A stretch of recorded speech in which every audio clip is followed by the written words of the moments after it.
अनुशासन प्रेमी डॉक्टर पूज्य शिव मुनि जी महाराज साहब, संस्कार भारती वाणीभूषण परम पूज्य बेन महाराज साहब, परम पूज्य अरुण प्रभा जी महाराज साहब, परम पूज्य मधुस्मिता जी महाराज साहब, परम पूज्य मंगल प्रभा जी महाराज साहब आदि सभी के चरणों में हम भावयुक्त वंदनाएं अर्पित करेंगे। धर्म प्रेमी भाइयों एवं सुशील बहनों, कल हमने 23वीं गाथा देखी थी और उसमें हमने देखा था कि हे आदिनाथ भगवान, आपको संसारी लोग तो मानते ही है, परंतु मुनियों के हृदय में आपका क्या स्थान है, ये कल हमने 23वीं गाथा में देखा। और आज जो 24वीं गाथा हमारे सामने आई है भक्तामृति, उसमें लास्ट में शब्द आता है प्रवदन्ति संतः, प्रवदन्ति संतः, यानी आपको संत लोग जो है वो आपको किस रूप में मानते हैं, वो आपकी श्रद्धा किस रूप में करते हैं। संत यानी जो शांत होने की साधना में लग गए हैं, संत यानी जो सत्य की प्राप्ति के लिए अहोरात्र साधना कर रहे हैं। ऐसे संत आपको किस रूप में मानते हैं, ये आज 24वीं गाथा में बताया गया है, तो उसको हम देखने का प्रयत्न करेंगे। त्वाम व्ययम विभुम चिंत्य मसंख्य माध्यम। त्वाम यानी आप,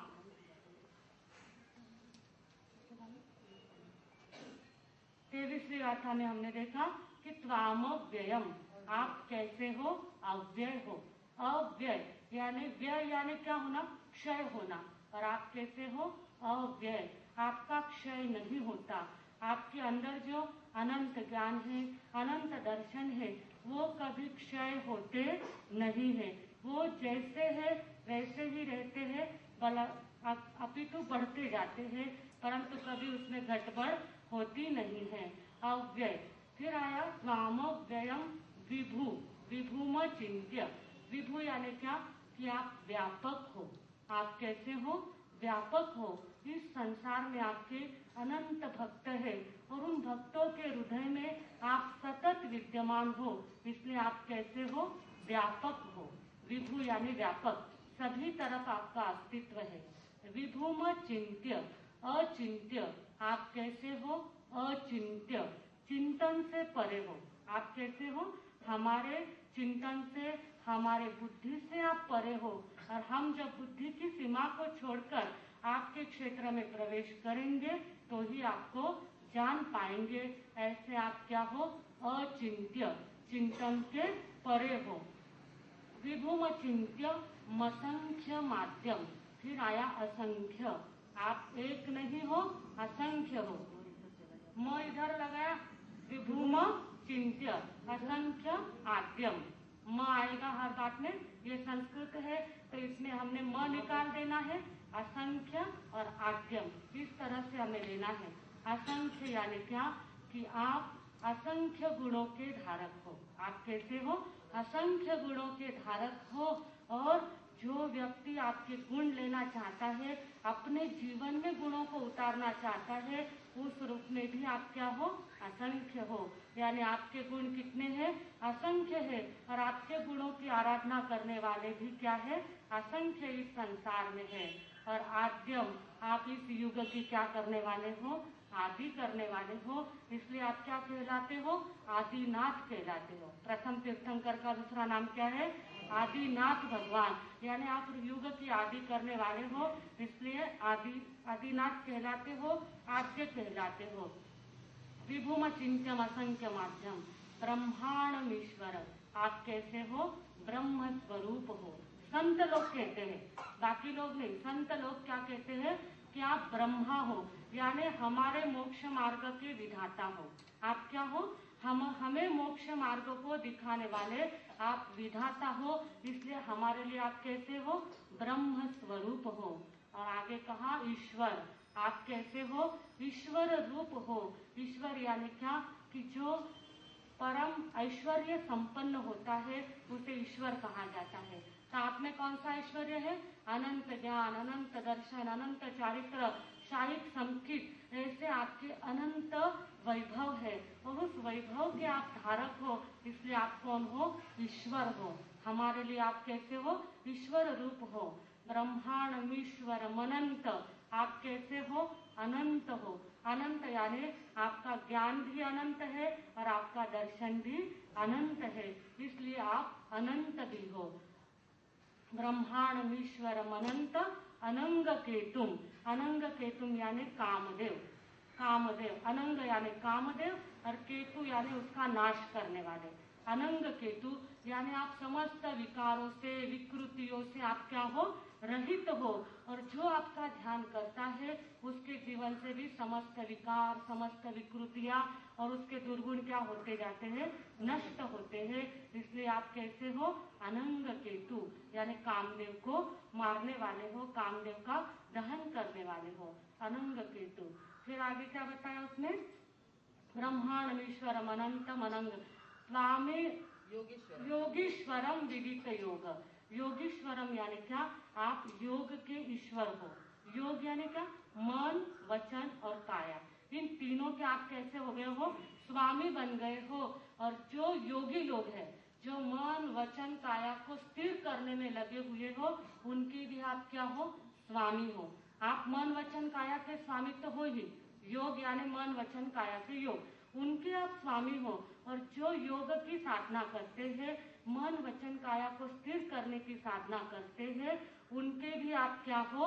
स्वामी हो। इस तरह आप क्या हो? योगीश्वरम विदित योग, और आप योग को जानने वाले हो। मन, वचन, काया के योगों को भली प्रकार से जानने वाले, विदित यानी जानने वाले हो। विदित योग मनेकमेकम, आप अनेक भी हो और एक भी हो। अनेक यानी क्या? कि आपके गुण अनेक है, इसलिए आप अनेक रूप हो। और आप एक भी हो क्योंकि सभी आत्माएं परमात्मा बन सकती है। आत्मा परमात्मा में सिर्फ कर्म का भेद है, बाकी आत्मा तो सबकी समान है। इसके लिए आप अनेक रूप भी हो और एक रूप भी हो। अनेक यानी अनेक में भी आपकी, अनेक लोग आपकी भक्ति करते हैं, इसलिए आप अनेक हो। और संसार को देखने के दृष्टिकोण भी अनंत होते हैं। अनेकांत का जो स्वरूप है कि एक, हम लोग एक दृष्टि से संसार को देखते हैं, पर भगवान अनेकांत दृष्टि से भगवान को देखते हैं। इसके लिए भी भगवान क्या है? अनेक रूप है। और एक रूप यानी कि हमारी आत्मा और आपकी आत्मा अंत में सत्ता के रूप में एक ही है, इसलिए आप एक हो। अनेक अनेक मनेकमेकम ज्ञान स्वरूप ममलम प्रवदंति संतः। और लास्ट में कहा कि आप ज्ञान स्वरूप हो। आपका स्वरूप ही क्या है? ज्ञानमय है। बाकी आपको किसी बात की कोई पड़ी नहीं है, आपको सिर्फ ज्ञान और दर्शन, इसमें ही आपकी चेतना है। तो आपका स्वरूप हमें किस रूप में चिंतन करना है? ज्ञान रूप में, बाकी रूप में कोई चिंतन करना नहीं है। आपका स्वरूप ही ज्ञानमय है। और अमलम, आप कैसे हो? अमल यानी मल रहित, कर्म मल से आप हमेशा के लिए रहित हो। ऐसा कौन कहते हैं आपको? प्रवदंती संतः, संत जो इस संसार में है वो आपको इतने रूपों में देखते हैं। क्या बताया गया है लास्ट में? कि जो संत इस संसार में साधना कर रहे हैं, वो संत आपको इतनी उपमा देते हैं और इतने रूपों में आपको मानते हैं। ऐसा मानसिंह आचार्य ने 24वीं गाथा में फरमाया है। और इस 24वीं गाथा में एक शब्द अगर हम देखें, ज्ञान स्वरूप, ज्ञान, ज्ञान स्वरूप जो है भगवान का, उसको अगर हम प्राप्त करें तो एक दिन हम भी क्या बन सकते हैं? भगवत स्वरूप बन सकते हैं। कहते हैं जो उलझे को सुलझा दे वो ज्ञान है, जो उलझे को सुलझा दे वो ज्ञान है, और जो परम तक पहुंचा दे वो ध्यान है। जो परम तक पहुंचा दे वो ध्यान है।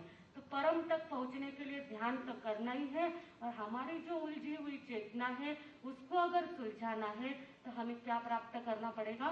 ज्ञान प्राप्त करना पड़ेगा। और भगवान का स्वरूप क्या है? ज्ञान स्वरूप है। और ज्ञान की क्या विशेषता है? 3 विशेषताएं बताई गई है कि ज्ञान से श्रेष्ठ इस दुनिया में कुछ भी नहीं है। इस संसार में अगर श्रेष्ठ वस्तु कोई है, सबसे श्रेष्ठ वस्तु कोई है, तो वो सिर्फ ज्ञान है। सम्यक ज्ञान, ज्ञान भी कैसा होना चाहिए? सम्यक ज्ञान। सम्यक ज्ञान से श्रेष्ठ इस दुनिया में दूसरा कुछ भी नहीं है। दूसरी बात बताई है कि नहीं, ज्ञान जो है वो पवित्र करने वाला होता है। सम्यक ज्ञान जो होता है वो पवित्र करने वाला है।